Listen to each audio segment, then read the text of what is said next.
पचवान गांव शहर से दूर होने के कारण बहुत ही पिछड़ा हुआ है।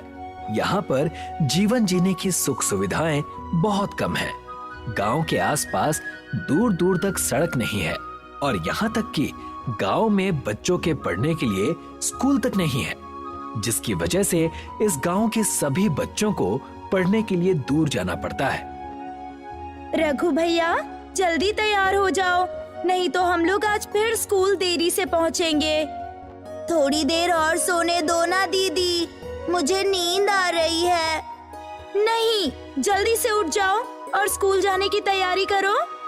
पर दीदी, मेरे दोस्त रवि, श्याम और पिंकू सब लोग 8 बजे तक जागते हैं और आप मुझे 5 बजे ही जगा देती हो। अरे बुद्धू, उनका घर तो स्कूल के पास है, इसीलिए वो लोग देर से जागते हैं। पर हमको तो स्कूल जाने में 2 घंटे लग जाते हैं ना, इसीलिए हमें जल्दी तो उठना पड़ेगा ही ना। काश हमारे गांव में भी स्कूल होता तो हमें इतना दूर नहीं जाना पड़ता। ये काश वाश छोड़ो और जल्दी से तैयार हो जाओ। रघु जागता है और स्कूल जाने की तैयारी करने लगता है। कुछ ही देर में वो अपना स्कूल ड्रेस पहनकर और बैग लेकर तैयार हो जाता है और दोनों भाई बहन नाश्ता करने के लिए बैठ जाते हैं। ये लो, तुम दोनों के लिए गर्मा गर्म आलू के पराठे तैयार हैं। माँ ज्योति और रघु को थाली में आलू पराठे और चटनी देती है और दोनों बड़े ही चाव के साथ खाने लगते हैं। माँ, पराठे तो बहुत टेस्टी हैं। आज मेरे लिए 3 पराठे रख देना, दिन में बहुत भूख लगती है। ठीक है, पहले ये तो खत्म कर लो। ज्योति और रघु नाश्ता कर रहे हैं और माँ उनके लिए टिफिन में पराठे रख देती हैं। नाश्ता करने के बाद दोनों अपना अपना टिफिन अपने बैग में रखकर स्कूल के लिए निकल जाते हैं। आजकल आपकी क्लास में क्या चल रहा है दीदी? 26 जनवरी आ रही है ना, उसी की तैयारियां चल रही हैं। अरे वाह, हमारी भी क्लास में सेम चीज चल रही है और मैं तो उसमें पार्टिसिपेट भी कर रहा हूँ। क्या सच में तुम पार्टिसिपेट कर रहे हो? हाँ, क्यों? क्योंकि मैं भी पार्टिसिपेट कर रही हूँ। तुमने इस बारे में पहले बताया क्यों नहीं? आपने पूछा ही नहीं, पर क्यों? अच्छा, तो बताओ क्या कर रहे हो तुम? मैं इस बार एक सैनिक बना हुआ हूँ जो परेड करेगा और सबको सैल्यूट करेगा। अच्छा, तो ये बात है, मुझे एक बार सैल्यूट करके दिखाओ। रघु ज्योति को सैल्यूट करता है, पर वो सही तरीके से सैल्यूट नहीं कर पा रहा था। देखा, तुम गलत ढंग से सैल्यूट कर रहे हो, इसीलिए कह रही थी कि पहले बताया क्यों नहीं। ये देखो, सैल्यूट ऐसे करते हैं। फिर ज्योति खुद रघु को सैल्यूट करके दिखाती है। ठीक है दीदी, अब से मैं भी ऐसा ही करूँगा। अब रघु एक बार ज्योति को सही तरीके से सैल्यूट करके दिखाता है। हाँ, ये हुई ना बात। आज से हमेशा ऐसे ही सैल्यूट करना। मुझे पता था कि तुम कोई ना कोई गलती जरूर करोगे। जब टीचर्स सिखाते हैं तब तुम्हारा ध्यान कहाँ रहता है? अब इतना मत डांटो दीदी, मैं ठीक से कर रहा हूँ ना। रघु और ज्योति कुछ ही देर में बातें करते हुए स्कूल पहुँच जाते हैं, क्योंकि अब 26 जनवरी के लिए एक ही दिन बचा हुआ है। इसीलिए स्कूल में जोर शोर से 26 जनवरी की तैयारी चल रही है और सभी बच्चे बढ़ चढ़कर उसमें हिस्सा ले रहे हैं। टीचर, क्या मैं अपने ग्रुप के साथ ग्राउंड में जाकर फंक्शन की तैयारी कर सकती हूँ? टीचर हाँ में सर हिलाती है और ज्योति अपनी दोस्तों के साथ ग्राउंड में जाकर तैयारी करने लगती है। सभी स्टूडेंट्स कल के फंक्शन के लिए बहुत उत्साहित हैं और जी लगाकर तैयारी कर रहे हैं। छुट्टी होने के बाद सभी अपने अपने घर के लिए चले जाते हैं। आज तो तुमने अच्छे से तैयारी की है ना? हाँ दीदी, आज तो मैंने वही किया जो टीचर ने कहा और मैंने अपने सभी दोस्तों को भी ठीक से सैल्यूट करना सिखाया। अरे वाह, तुम तो बहुत स्मार्ट हो गए हो। चलो कल तो देखा ही जाएगा कि किसने कैसी तैयारी की है। हाँ दीदी, कल बहुत मजा आने वाला है। सभी बच्चों के साथ साथ रघु और ज्योति भी कल होने का इंतजार कर रहे थे। पर रात में आसमान में घने बादल छा जाते हैं और तेज बारिश होने की वजह से ज्योति के गांव को स्कूल से जोड़ने वाला पुल टूट जाता है।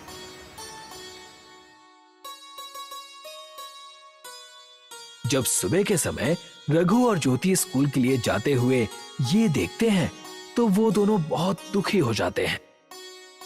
ये कैसे हो गया दीदी? अब हम स्कूल कैसे जाएंगे? ये सब बारिश की वजह से हुआ है। भैया, मैंने तो फंक्शन की बहुत तैयारी कर रखी थी और मैं तो अपने ग्रुप की लीडर भी हूँ। अगर मैं नहीं जाऊंगी तो सब लोग क्या कहेंगे? इतना कहते कहते ज्योति रोने लगती है और रघु उसे चुप कराने की कोशिश करने लगता है। रो मत दीदी, इसमें आपकी क्या गलती है? अगर पुल ही टूट गया है तो हम स्कूल कैसे जा सकते हैं? और इस बात पर टीचर भी हमें नहीं डांटेंगे। अब रघु और ज्योति दोनों अपना उदास चेहरा लेकर वापस घर की तरफ लौटते हैं, जहां उनको रास्ते में परमवीर चाचा मिलते हैं। उन दोनों के उदास चेहरे देखकर वो उनसे इसका कारण पूछते हैं। क्या हुआ बेटा, तुम दोनों इतने उदास क्यों हो? आज तो 26 जनवरी है, तुम्हें तो खुश होना चाहिए था। चाचा, हम स्कूल जा रहे थे पर पुल टूट गया है, जिस वजह से हम आज स्कूल के फंक्शन में शामिल नहीं हो सकते हैं। अच्छा, तो ये बात है। हाँ चाचा, और हम दोनों ने तो स्कूल में होने वाले फंक्शन की तैयारी भी की थी। हम दोनों उसमें पार्टिसिपेट कर रहे थे। तो क्यों ना फंक्शन किया जाए? करमवीर चाचा के मुंह से फंक्शन वाली बात सुनकर दोनों उत्सुकता से उनसे पूछते हैं। फंक्शन? पर कैसे? स्कूल जाने का तो एक ही रास्ता था और वो बंद हो चुका है। अरे स्कूल नहीं जा सकते तो क्या हो गया?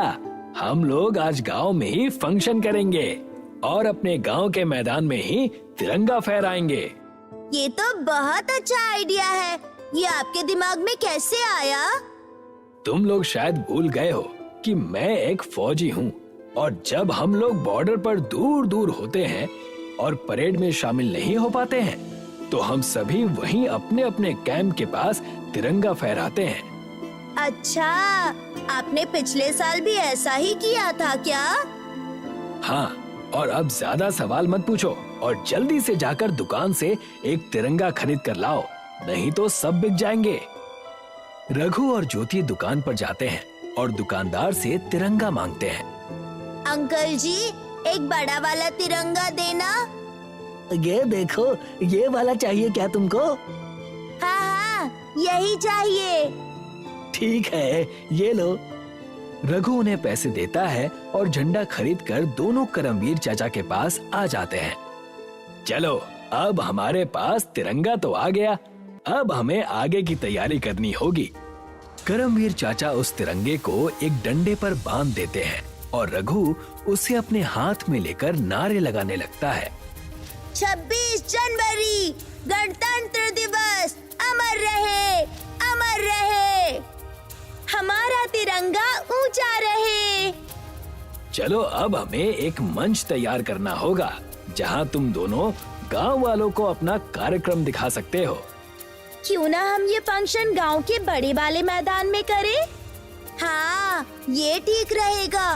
वैसे भी वो मैदान खाली है और सभी लोग वहाँ एक साथ जमा हो सकते हैं। अब रघु, ज्योति और करमवीर तीनों गांव के मैदान में जाते हैं और वहां पर साफ सफाई का काम शुरू कर देते हैं। तभी वहां पर नाथू हलवाई आ जाता है। ये तुम लोग यहाँ पर क्या कर रहे हो यार? हम यहाँ पर आज एक फंक्शन कर रहे हैं जिसमें हम सभी गांव वालों को बुलाने वाले हैं। आप भी जरूर आइएगा। किससे पूछकर तुमने ये जगह चुनी है? यहाँ पर कुछ भी करने से पहले तुम्हें गांव की पंचायत से आज्ञा लेनी होगी। बिना आज्ञा के तुम कुछ नहीं कर सकते यहाँ पर। और वैसे भी आज से यहाँ पर मेरी दुकान लग रही है। पर आपकी दुकान तो बाजार में पहले से है। तो क्या हो गया, मैं एक और दुकान लगा रहा हूँ ताकि मेरी और अच्छी बिक्री हो जाए। तो आप हमारे फंक्शन में ही दुकान खोल दीजिए। सभी गांव वाले फंक्शन देखने आएंगे और आपकी दुकान से मिठाइयाँ भी खरीदेंगे। अच्छा, तो तुम लोग मुझे बताओगे कि मुझे क्या करना है और क्या नहीं, और तुम लोग मुझे अपने कार्यक्रम के अंदर दुकान खोलने की आज्ञा दोगे? अरे वाह। माफ कीजिएगा अंकल जी, हमारा वो मतलब नहीं था। हम तो बस इतना कह रहे थे कि क्यों ना हम दोनों इस मैदान में एक साथ अपना अपना काम करें। वैसे भी ये मैदान तो बहुत बड़ा है। बिल्कुल भी नहीं, मैं तो यहाँ पंचायत से आज्ञा लेकर आया हूँ और तुम बिना आज्ञा के, इसीलिए तुम लोग यहाँ पर कुछ भी नहीं कर सकते। अब जाओ यहाँ से। नत्थू की बात से ज्योति और रघु दोनों बहुत दुखी हो जाते हैं, पर तब करमवीर चाचा उन्हें एक सुझाव देते हैं। क्यों ना हम मैदान के पिछले हिस्से में कार्यक्रम करें? वो हिस्सा भी समतल है और वहाँ पर किसी की आज्ञा की भी जरूरत नहीं है। हाँ, ऐसा ही करते हैं। ठीक है दीदी, तुम तब तक बाकी तैयारियां करो और मैं सभी गांव वालों को बुला कर आता हूँ। रघु हर घर में जाकर एक एक करके सभी को आमंत्रित करता है और यहाँ पर ज्योति करमवीर चाचा के साथ मिलकर घास फूस से एक छोटा सा मंच तैयार कर देती है। कुछ ही देर में कई लोग वहाँ पर आकर जमा हो जाते हैं और ज्योति अपना कार्यक्रम शुरू कर देती है, जो कि सभी को बहुत पसंद आता है। अरे वाह, ज्योति बिटिया ने तो बहुत ही अच्छी तैयारी कर रखी है। सभी लोग ज्योति की मेहनत देखकर जोर जोर से तालियां बजाते हैं और ये खबर पूरे गांव में फैल जाती है कि मैदान के पिछले हिस्से में एक बहुत अच्छा कार्यक्रम हो रहा है, जिसे देखने जो गांव वाले अब तक नहीं आए थे वो वहां आकर वो कार्यक्रम देखने लगे। वाह, इन बच्चों ने तो इस जगह को बहुत अच्छे से सजाया हुआ है। सभी लोगों को वहां पर आता देखकर वो दुकानदार भी वहां आता है। माफी मांगते हुए सभी को अपनी दुकान से मिठाई खिलाता है। मुझे माफ कर दो बच्चों, मैंने पैसों के लालच के चक्कर में तुम्हें यहाँ पर कार्यक्रम करने नहीं दिया। कोई बात नहीं अंकल जी, आइए बैठ जाइए।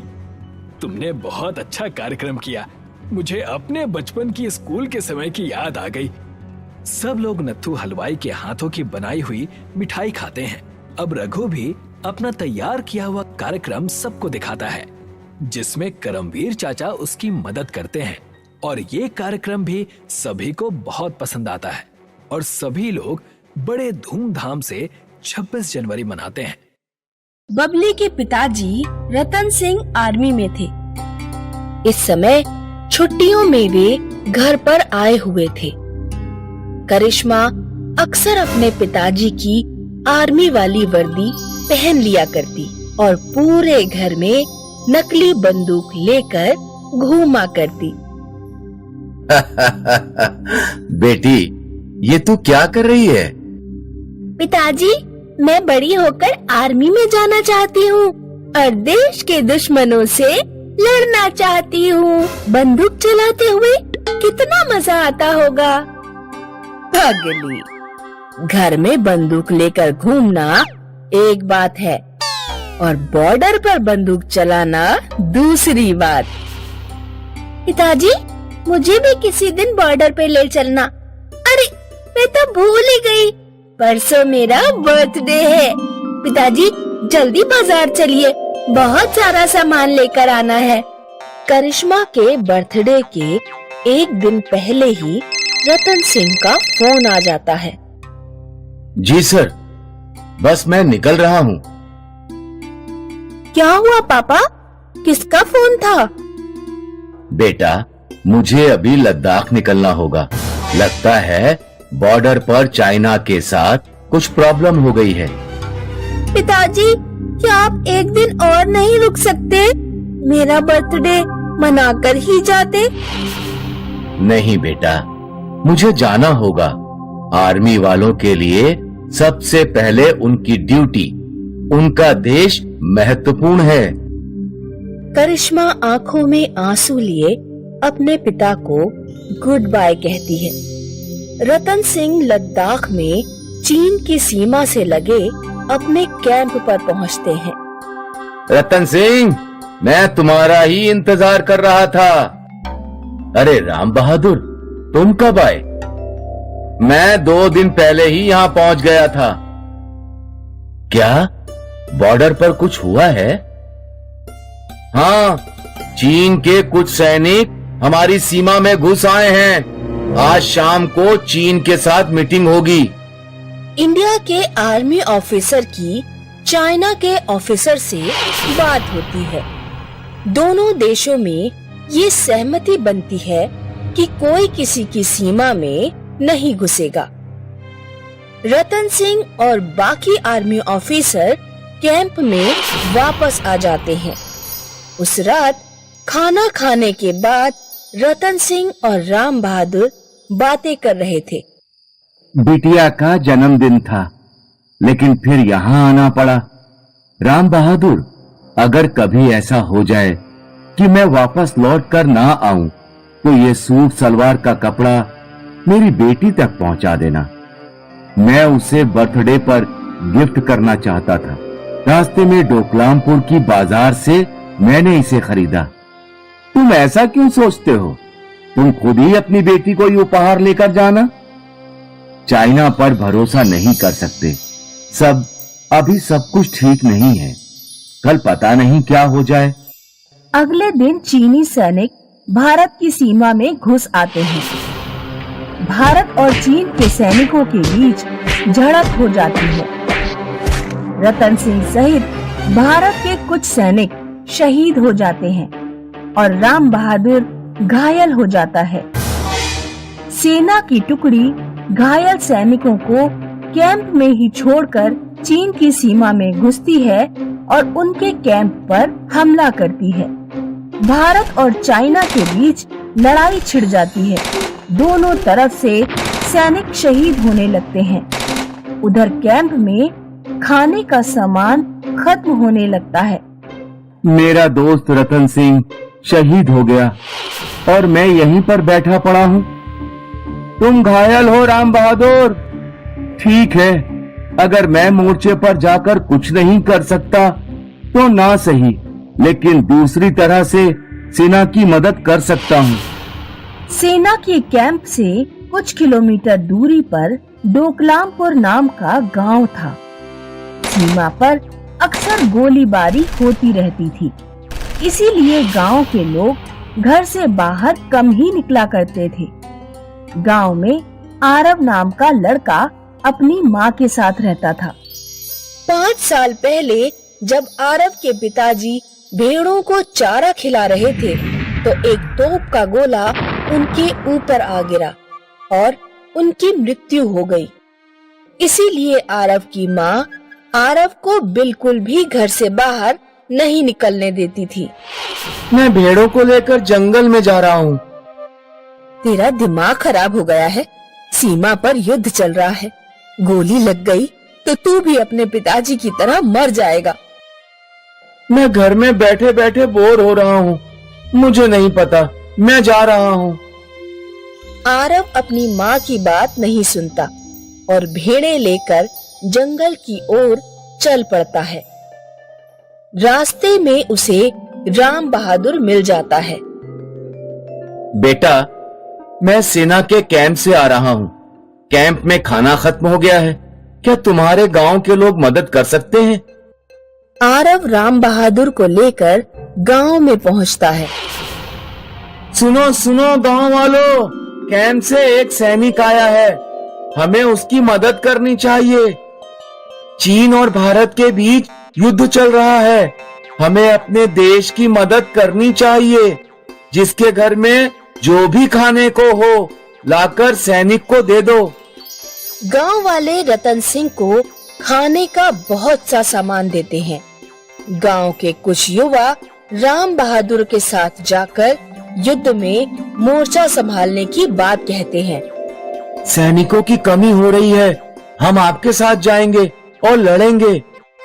मुझे तुम लोगों पर बहुत गर्व है, लेकिन अभी बहुत बड़े युद्ध जैसे हालात नहीं हैं। और फिर तुम्हें बिना ट्रेनिंग के लड़ाई में नहीं भेजा जा सकता। तुम लोग मेरे साथ कैंप चलो और सैनिकों की मदद करो।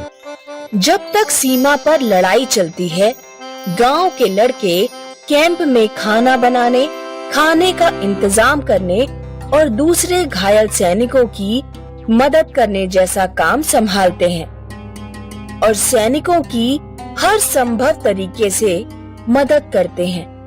लड़ाई में चीन और भारत दोनों को ही लगभग बराबर नुकसान हुआ। आखिरकार चीन को अपनी मनमानी रोकनी पड़ी और उसने अपने सैनिकों को पीछे हटा लिया। सीनियर आर्मी ऑफिसर ने गांव के लड़कों को सम्मानित किया। हम तुम सभी बहादुर लड़कों को आर्मी में भर्ती होने का न्योता देते हैं। राम बहादुर अपने दोस्त रतन सिंह से किए गए वादे के अनुसार रतन सिंह के घर पहुंचा और रतन सिंह की बेटी करिश्मा को सलवार सूट का कपड़ा दिया। तुम्हारे पिता एक सच्चे योद्धा थे। मुझे अपने पिताजी पर बहुत गर्व है। मैं भी बड़े होकर आर्मी में भर्ती होना चाहूंगी।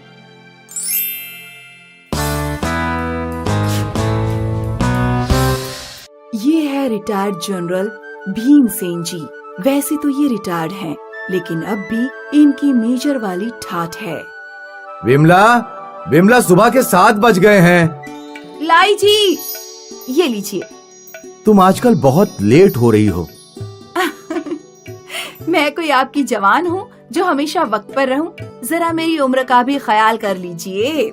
अरे विमला, तुम एक आर्मी वाले की पत्नी हो, तुम्हें हमेशा फिट रहना चाहिए। हाँ हाँ। वैसे तुम्हारे लिए एक गुड न्यूज है। क्या? मैंने बलदेव का रिश्ता मेरे मेजर दोस्त जगदीश की बेटी दुर्गा के साथ तय कर दिया है। मुझे बताए बिना? खैर, दुर्गा करती क्या है? और क्या, हमारे बलदेव की तरह सैनिक है। क्या? आर्मी वाली बहू? हाँ, ऐसी बहू जो देश की सेवा कर रही है। वो सब तो ठीक है, लेकिन मैं ऐसी बहू चाहती थी जो हमारी सेवा करे, हमारे साथ रहे। हमारी सेवा? क्यों? हमें क्या हुआ?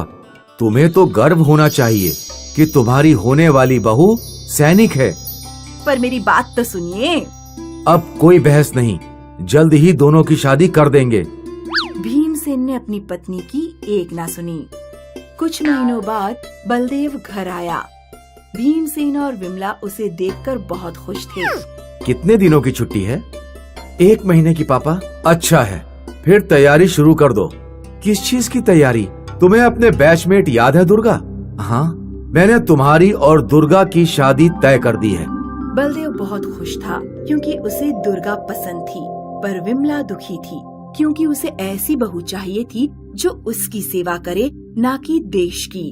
कुछ ही दिनों में भीमसेन ने बलदेव और दुर्गा की शादी करवा दी।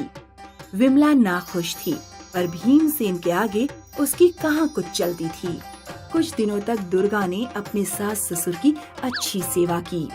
बेटी दुर्गा, तुम्हारा ज्वाइनिंग लेटर आया है।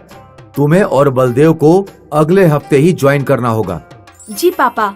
यहाँ बलदेव और दुर्गा दोनों अपनी बैग्स पैक करने लगे और विमला उदास हो गई और अगले ही दिन दोनों चले गए।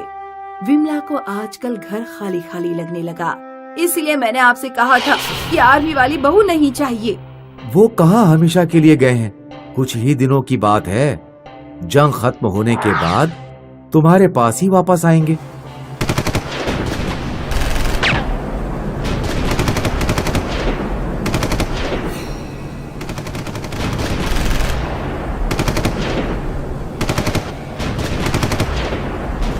दुर्गा और बलदेव और उनके कुछ साथी आतंकवादियों से लड़ रहे थे।